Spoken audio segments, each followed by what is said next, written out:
नमस्कार दोस्तों, कैसे हैं आप लोग। आई होप कि आप सभी लोग अच्छे होंगे और हमारी सेवाओं का जो है लाभ उठा रहे होंगे।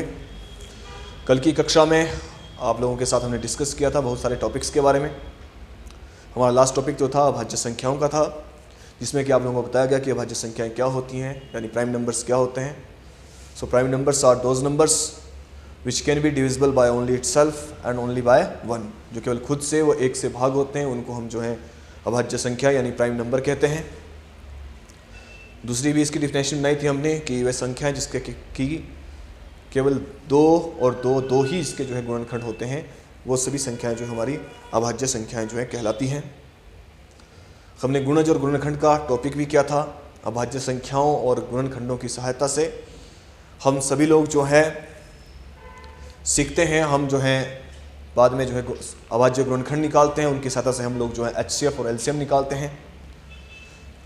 HCF और LCM निकालते वक्त हमारे पास लंबी लंबी संख्याएं दी होती हैं, उनको हमें जो है अभाज्य संख्याओं के रूप में तोड़ना होता है। अभाज्य संख्या गुणनखंडों के गुणनफल रूप में हमको व्यक्त करना होता है। प्राइम फैक्टर्स में हमको उनको दिखाना होता है, तो इसके लिए हमें उसके प्राइम फैक्टर्स निकालने होते हैं। उसको निकालने में समय बहुत लग जाता है अगर हमारे पास डिविजिबिलिटी के रूल ना हो।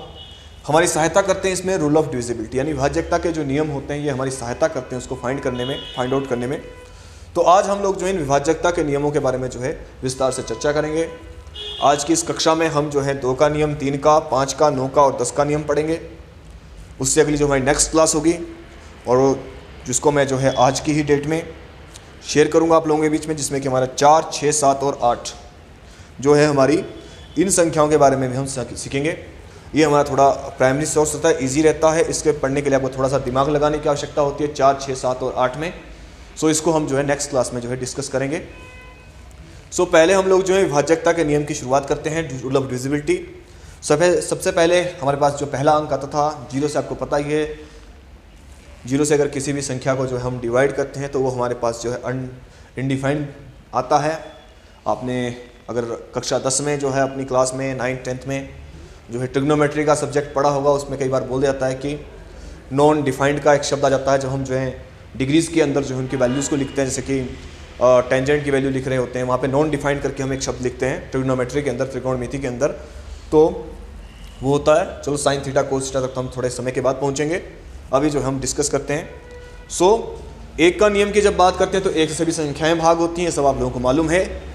शुरुआत करते हैं 2 के नियम से। तो यूनिट डिजिट के बारे में जैसा कि मैंने कल भी बताया था आप लोगों को कि जिसका यूनिट डिजिट, जिस भी नंबर का यूनिट डिजिट जो है 0, 2, 4, 6 या 8 होता है, वो संख्या हमारी 2 से भाग होती है। हमें इसके लिए केवल संख्या का इकाई अंक देखना है, जहाँ से आप संख्या को पढ़ना शुरू करते हो, मतलब काउंट करना शुरू करते हो। बाद में उसका नाम आप दूसरी तरफ से देते हो। जैसे एग्जाम्पल के तौर पर मैंने लिखा है यहाँ पर 5319। तो आप सभी को पता है कि इस संख्या का इकाई अंक जो है 9 है, दहाई का अंक 1 है, सैकड़े का 3 है, 1000 का 5 इसमें जो है रिप्रेजेंट कर रहा है। तो दोस्तों जैसे कि हमने लिखना शुरू किया इस संख्या को, तो मैंने 5 से शुरू किया, ना कि 9 से शुरू किया। इसीलिए इस संख्या का पहला अंक जो है 5 माना जाएगा, दूसरा 3, तीसरा 1 और चौथा 9। यानी कि 9 क्या हुआ इस संख्या का आखिरी अंक।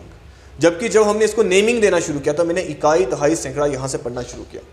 इकाई के अंक से हम संख्या का नाम लेते वक्त पढ़ना तो जरूर शुरू करते हैं, मगर ये 9 ही संख्या का जो है आखिरी अंक जो है कहलाता है। ये आप लोगों ने ध्यान रखना है। कहीं आपसे कोई सिंपल सा क्वेश्चन, कई बार जो है बहुत छोटे से मतलब सिंपल से सिंपल क्वेश्चन वो पूछ लेते हैं।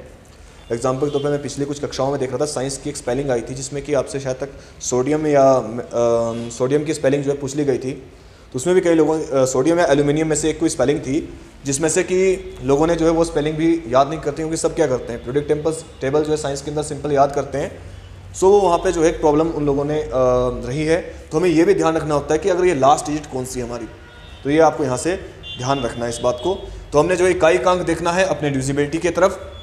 यदि किसी संख्या इकाई अंक जो है 0, 2, 4, 6, 8 में से हुआ तो संख्या 2 से भाग होती है। आपने उसको 2 से भाग करना शुरू कर सकते हैं। तो शुरू करते हैं हम 3 के नियम की तरफ आते हैं। 3 का नियम जो है हमारा वो होता है कि सम ऑफ ऑल डिजिट्स। इसमें क्या होता है कि हमको उस नंबर के अंदर आने वाली सभी डिजिट्स को जो है सम निकालना होता है, यानी उनको जोड़ना होता है, आपस में उनका योग निकालना होता है। और उनका योग निकालने के बाद हमें ये देखना होता है कि जो योग हमारे पास आता है क्या वो 3 के टेबल में आता है, क्या वो 3 से भाग होता है, क्या वो 3 का गुणज है। सभी बातें एक ही हैं। 3 का गुणज वही होगा जो 3 से भाग होगा। 3 का टेबल भी एक 3 का गुणज ही है, गुणज ही आते हैं 3 के टेबल में सारे के सारे। तो ये हमें देखना होता है। एग्जाम्पल के से ये आपको ज़्यादा आसानी से समझ आएगा। एग्जाम्पल तो मैंने एक संख्या लिख दी यहाँ पे 5239। बिल्कुल सिंपल आप लिखिए 5 + 2 + 3 + 9।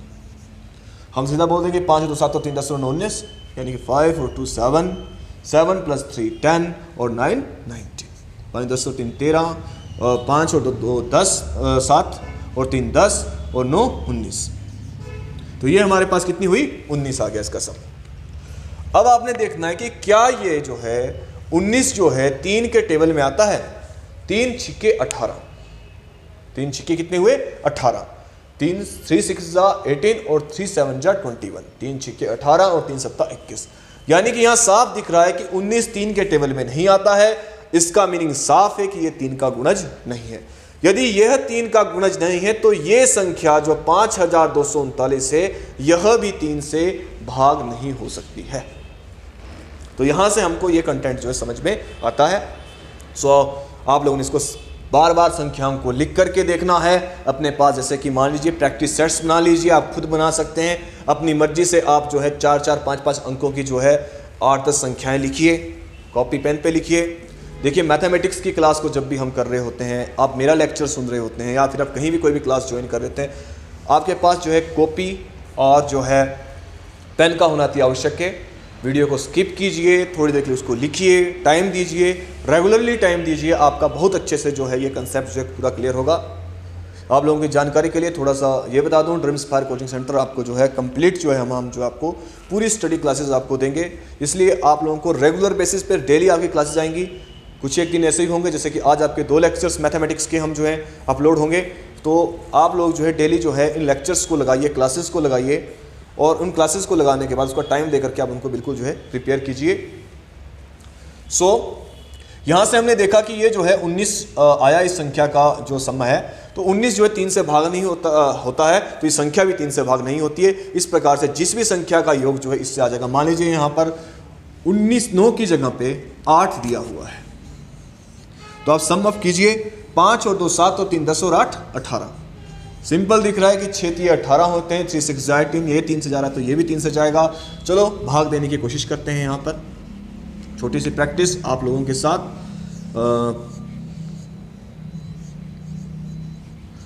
5238 जो हमने लिखा 3 से भाग देते हैं। 3 एकम 3, 5 में से 3 गया, आपका 2 बचता है, ऊपर से आपका 22 आ गया, 7 या 21, और ये हमारे पास जो 1 बच जाता है। ऊपर से जो हमारे पास 13 आ गया, 3 चौके 12, 1 बच गया, ऊपर से हमारे पास यहाँ पे 18 आ जाता है, और 3 छिके 18। यहाँ पे आप साफ देख लीजिए। आप भी अपनी कॉपी पे करने का प्रयास कीजिए, भाग करने का प्रयास कीजिए। आप लोगों को यहाँ पे 1746 जो है इसका जो है भज जाएगा, यानी कि आपका जो है क्वोशिएंट होगा, ये आपका रिमाइंडर होगा। डिविडेंड आपका ये है और इसको हम डिवाइजर बोलते हैं, यानी कि भाजक, भाज्य, भागफल और शेषफल। तो आई होप कि आप लोगों को जो है 3 का नियम जो है काफ़ी हद तक जो है समझ आ चुका होगा, मगर इसको फाइनल आपने तभी मानना है जब आपने जो है कुछ एक क्वेश्चनों की प्रैक्टिस जो है कर ली होगी। यहाँ से हम लोगों ने जो है 2 का नियम भी समझ लिया है और 3 का नियम भी समझ लिया है। जिस भी व्यक्ति को जो इसमें कोई प्रॉब्लम्स आती हो इसको करने में, वो जो है ये कर सकता है। जिसको कोई प्रॉब्लम्स आती है वो हमसे कमेंट सेक्शन में आकर के जो है इसके बारे में पूछ सकता है। साथियों, जैसे कि अब आते हैं 5 के नियम की तरफ। सिंपल है 5 का नियम। जैसे कि हम 2 का नियम हमने पढ़ा था कि जिस भी संख्या का इकाई अंक, जैसे उसमें 0 2 4 6 8 था 2 के नियम में, 5 में भी सेम है, उसी तरह से है। इसीलिए मैंने 5 को जो है 4 से पहले आज के इस लेक्चर में शामिल कर लिया। तो ये 5 का जो नियम है वो 2 के नियम की तरह ही है, बस अंतर इतना है कि वहाँ हम 0 2 4 6 8, 0 2 4 6 और 8 को देखते हैं, और यहाँ पर हम देखेंगे सिर्फ व सिर्फ 0 और 5 को। यानी किसको देखेंगे हम यहाँ पर? 0 और 5 को। जिस संख्या का इकाई अंक 0 या 5 होता है वह संख्या 5 से विभाजित होती है। यानी कि एग्जाम्पल के तौर पर 4999 नहीं होगा, 5005 होगा, क्योंकि इकाई अंक कितना है? 5। 555551 नहीं होगा, जबकि 4 4 4 4 4 4 4 0 होगा, क्योंकि इकाई अंक कितना है 0। तो वो संख्या जिसका इकाई अंक 0 या 5 होता है वह संख्या 5 से विभाजित होती है। A number whose unit digit is either 0 or 5 is divisible by 5। यहां से आपका जो है 5 का नियम भी दोस्तों जो है क्लियर हो जाता है। सो ये था हमारा 5 का नियम। अब अपने नेक्स्ट नियम की तरफ आते हैं, 9 के नियम की तरफ। 2 के नियम की तरह हमारा 5 का नियम था और 9 के ही नियम से मिलता जुलता हमारा जो है 3 के नियम से मिलता जुलता हमारा जो है 9 का नियम है। यानी कि ये पूरा जो है 3 के नियम की तरह है। वे सभी संख्याएं जिनके सभी अंकों का योग 9 का गुणज होता है, वो सभी संख्याएं जो हैं 9 से भाग होती हैं। हमने क्या करना है, 2 के नियम की तरह फिर से जो है उनको जो है भाग करने की कोशिश करनी है। हमने जैसे 3 के नियम के लिए जो है सभी संख्याओं के अंकों का योग किया, हमने 9 के लिए भी अंकों का योग करना है। उस अंकों के योग में हमें देखना है कि क्या ये 9 के टेबल में आता है, मीन्स ये 9 का मल्टीपल है या नहीं है, ये 9 का गुणज है या नहीं है, और इस प्रकार हम संख्या को 9 से भाग करते हैं। अब प्रश्न आता है कि सर, एक बहुत अच्छा क्वेश्चन यहाँ से निकल के आता है। क्वेश्चन क्या आता है ये भी आप लोगों को से डिस्कस कर देता हूँ। सर हम अभाज्य संख्या 9 है नहीं, 9 अभाज्य संख्या है नहीं, तो मैं 9 का नियम सीखूं क्यों? 2 का नियम मैंने सीखा, 3 का नियम मैंने सीखा, 5 का नियम मैंने सीखा, सर 9 का नियम मैं क्यों सीखूं? खाली नॉलेज के लिए नहीं, ये बहुत ज़्यादा यूज़फुल है हमारे लिए। यूज़फुल कहाँ होता है? अक्सर कुछ लोग बोलते हैं हमको कि आप इतनी जल्दी जल्दी जो है शॉर्टकट में डिवाइड कैसे कर देते हैं संख्याओं को। एग्जांपल के तौर पे मेरे पास संख्या दी हुई है 8 1 9, मैं थोड़ा बना के कर रहा हूँ इस संख्या को, 0 9, नीचे मेरे पास दिया हुआ है 3 3 3 8 1। अब मैंने इसको जो है इससे भाग करना आ गया, किसी क्वेश्चन के अंदर इतनी बड़ी टर्म मेरे पास आ गई। अब आप बोलते हैं कि सर बड़े बड़े आपने जो है टीचरों को देखा होगा, हम तो एक छोटे से टीचर हैं मगर काफ़ी बड़े बड़े जो मैथमेटिशियंस हो गए वो एक पल में इसको काट के लिख देते हैं सीधा। आप बोलेंगे उनको कैसे मालूम हुआ? वो यहाँ पर 9 का नियम देखते हैं। 8 से 9, 9 और 9, यही 9 तिया 27, इसका सम हुआ 27, 9 के टेबल में आता है यानी ये 9 से जाएगा। 3 तिया 9 और 9 18, 9 के टेबल में आता तो ये भी जाएगा। अब वो यहाँ पर इसको डिवाइड करते हैं, 9 9 81, ऊपर से आया 9, 9 एकम 9, 0 ना जाने के 0, ऊपर से आया 9, 9 एकम 9, कट गया ना 9 से, यहाँ पे जाएगा 9 तिया 27, उसके बाद कितना बचा 6, 7 9 63, ऊपर से आया 0 बच गया, 63 में 63 गए 0, ऊपर से 8 आएगा ना जाने की 0, ऊपर से क्या है 81 बन गया, 9 9 81। यहाँ पर एक व्यक्ति जो है वो इसको बार बार 3 से डिवाइड करता पहले, फिर उसको फिर से 3 से डिवाइड करता, इसको भी 3 से डिवाइड करता, फिर इसको 3 से डिवाइड करता, तो उसका समय उससे डबल लग जाता है। समय कितना लगना था? डबल लग जाना था। और हमने यहाँ पे 9 के टेबल से इसको आसानी से समाप्त कर दिया। तो यही तरीका है, इसीलिए हम 9 का टेबल जो है आप लोगों को मैं सिखा रहा हूँ। 10 का टेबल दोस्तों जो है बहुत सिंपल होता है हमारे पास, ऐसे इतना इसको आप बहुत आसानी से हैंडल कर देते हो। कहीं भी किसी संख्या के अंदर, जैसे एग्जाम्पल तौर पर आप लोगों ने आमतौर पर देखा हो, जैसे मान लीजिए 5630 है दिया हुआ, नीचे जो है आपके पास 8 7 6 5 2 0 देता, आप एक 0 से एक 0 काट देते हो। इसका मीनिंग सिंपल होता है कि ये संख्या भी 10 से डिवाइड हो रही है और ये संख्या भी 10 से डिवाइड हो रही है, दोनों में से आप जो 10 से भाग देते हो तो एक 0 जो है इसमें खत्म हो जाती है। तो किसी भी संख्या का 10 का नियम क्योंकि सेम है, सिंपल है, वहाँ 10 का ही नियम हम यूज़ कर रहे होते हैं। तो 10 का नियम सिंपल है सर, यदि किसी संख्या का यूनिट डिजिट 0 होता है, किसी भी संख्या का इकाई अंक अगर 0 होता है तो वो संख्या जो है 10 से डिवाइड हो जाती है। इसका यूज़ भी हम इन तरह के सम्स में ही करते हैं, 0 से 0 काट देते हैं, वहाँ पे हम इसका यूज़ करते हैं। तो ये हमारा 10 का नियम जो यहाँ पर था। तो आई होप कि आप लोगों को 2 3 5 9 और 10 का नियम समझ में आ चुका होगा। इसकी प्रैक्टिस कीजिए, बार बार प्रैक्टिस कीजिए, 2 2 4 4 क्वेश्चन जो हैं आप सिंपली उसका यूज़ कीजिए और आपका ये अच्छे से सॉल्व हो जाएगा। ज़्यादा करने की आवश्यकता नहीं है। आप लोग मान लीजिए आप लोग को एक सिस्टम बताता हूँ मैं प्रैक्टिस सेट्स को तैयार करने का। यहाँ पर मैंने आप लोगों को अभी जितने बताए हैं और 4 6 7 और 8 का जो है मैं नेक्स्ट वीडियो में अभी डाल रहा हूँ। तो आपने जो क्या करना है, आपने 8 का जो है सेट्स बना लेना है, 8 नंबर्स आपने लेने हैं, टेकिंग 8 नंबर्स, और उसके बाद आपने इन सारे नियमों को हर एक के ऊपर अप्लाई करने की कोशिश करना है। उनको आप अगर अप्लाई करने की कोशिश करेंगे तो आपको अपने आप, जब आपने 8 संख्याओं को कर दिया, 2 से कर दिया, 3 से कर दिया, 5 से कर दिया, 9 से कर दिया, 10 से कर दिया, 4 से, 6 से, 7 से और 8 से, सो आप लोगों का ये पूरा टॉपिक जो है आज का कंटेंट जो है क्लियर हो जाएगा, आपकी क्लास कंप्लीट हो जाएगी, रूल ऑफ डिविजिबिलिटी की आपको नॉलेज हो जाएगी। सो आई होप कि आपने इस लेक्चर को एंजॉय किया होगा। So thank you, next video फिर मिलते हैं।